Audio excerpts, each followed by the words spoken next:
Welcome back, Captains. This is Admiral Yados Tafark with Starfleet Special Command. I'm here today with my Season 10 update with my Fleet Assault Cruiser Tier 5-U, the USS Praetor. Alright guys, go ahead and go through my Fleet Assault Cruiser real quick. Pretty much everything has been upgraded. Give you a quick look at the ship.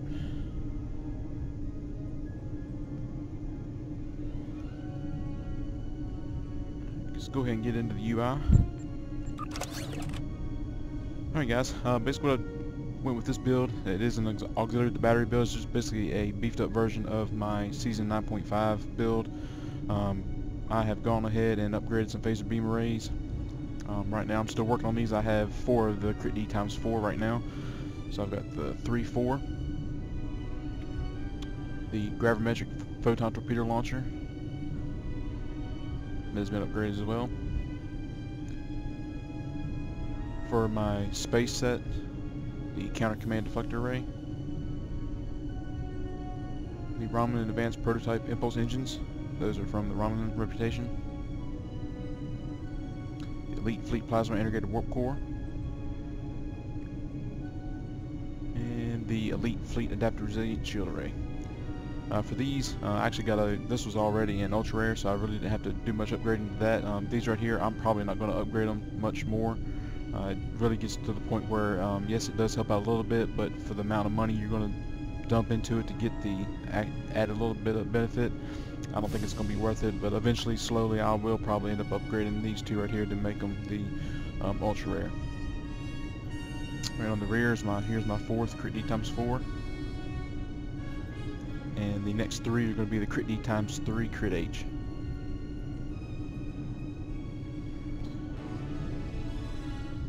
My devices, I got the auxiliary battery, engine battery, red matter capacitor, and the subspace field modulator. Engineering consoles. Like I said, some of these I have upgraded, and I've actually been really lucky with my upgrading. I've gotten a lot of crits that most people haven't been getting. Tachyokinetic converter, Rule 62 multi-purpose combat console, universal proton particle stabilizer, 0-point energy conduit, and the assimilated module. Got the console science plasma generating weapon signature nullifier. That's for the added plasma damage, and the 35.6 starship flow capacitors helping out with the leech, and then the plasmonic leech. For my TAC consoles, got a epic phaser vulnerability locator. This was a lucky crit as well. I think I had about 2% chance when it crit on that last up from 13 to 14. And then I got 3 more of the vulnerability locators for phaser, 1, 2, and 3. Alright guys, we're going to go on to my skill set. If you look at the difference between this and Season 9.5, I believe it's pretty much all the same. I know I dropped a couple points. I believe it was off the Starship warp core potential and spread things out a little bit more, just to try to help out with some of my points. Pretty much what I've been hearing is that anything past that past 6 points was pretty much useless. The added benefit for the cost wasn't worth it, so I spread everything out a little bit more.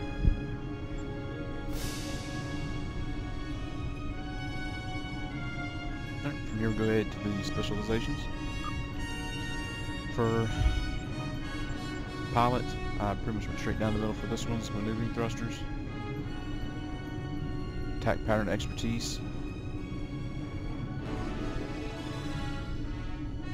I really like this attack pattern expertise. It seems to pop up quite a bit during a conduit run. It seems like every time your attack pattern beta goes off, you run an aux to bat, and it's pretty much going off all the time. You get that temporary hit points. It helps out a lot.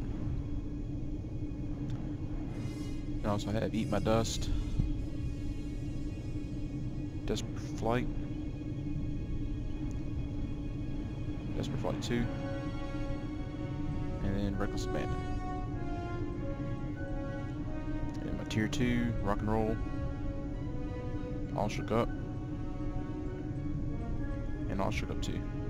Eventually I'll go ahead when I get some more specialization points to get these. I'll go ahead and get them all. That's where everybody's headed. So, but I just went through here and just tried to pick what I thought was going to be the best, and everything seems to be working pretty good for me so far. My intelligence officer, hide weakness 2, and hide weakness 3.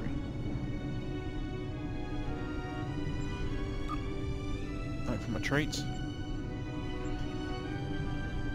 I'm running accurate, astrophysicist, beam barrage, crippling fire, elusive, precise, techie, warp theorist, and last ditch effort.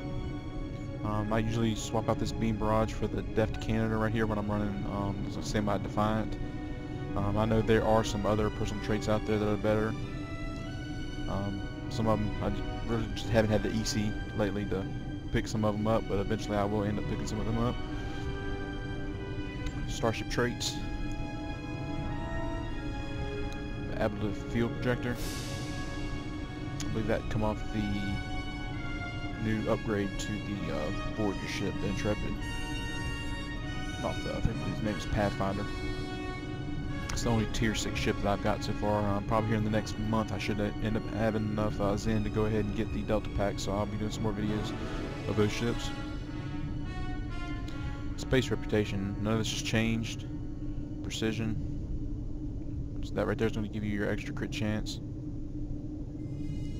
Extra crit severity from advanced targeting systems, and then you got your auxiliary power configuration, offense and defense.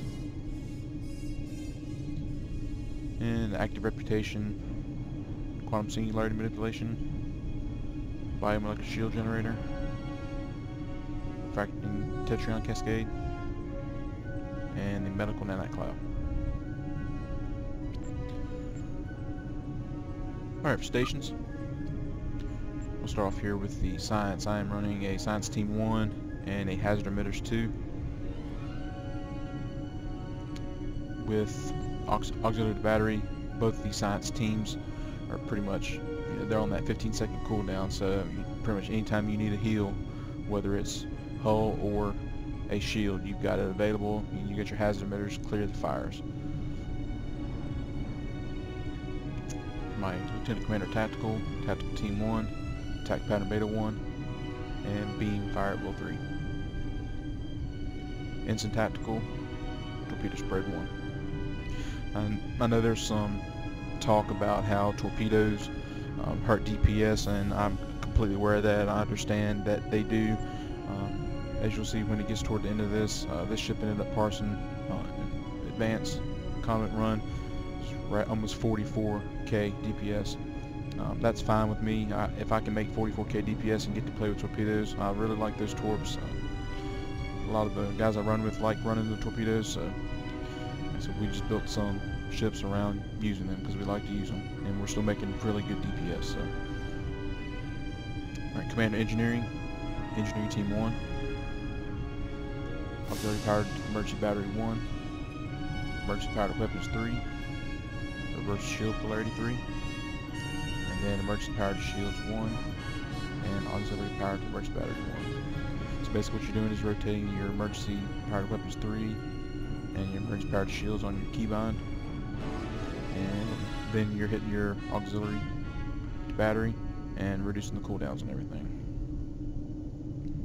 And that leads us to our duty officers. My active space, I do have 6. It's the 3 technicians.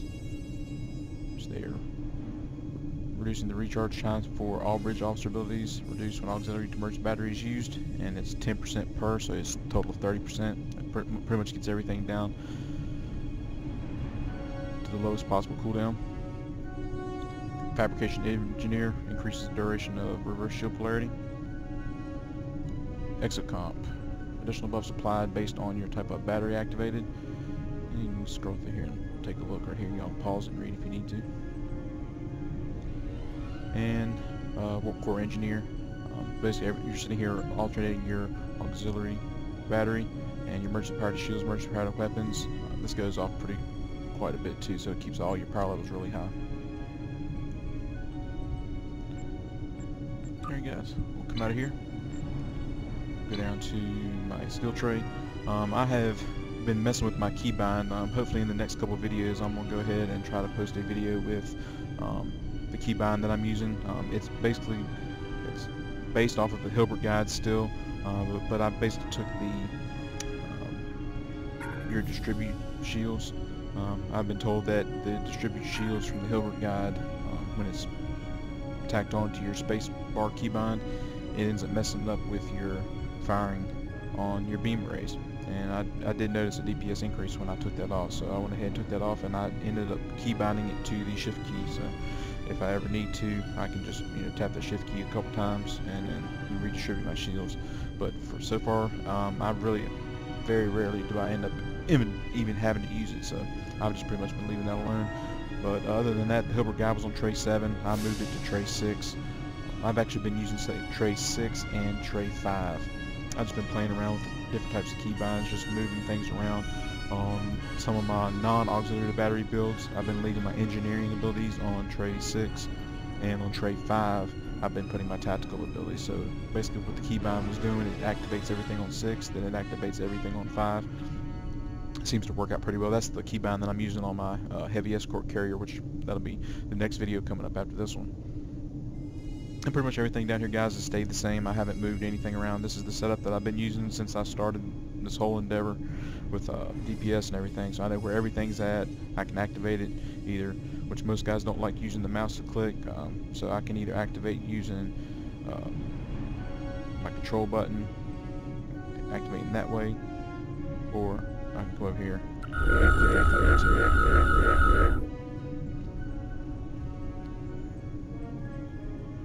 Alright guys, well, I just want to give y'all a quick update, show off the new upgraded stuff from Season 10.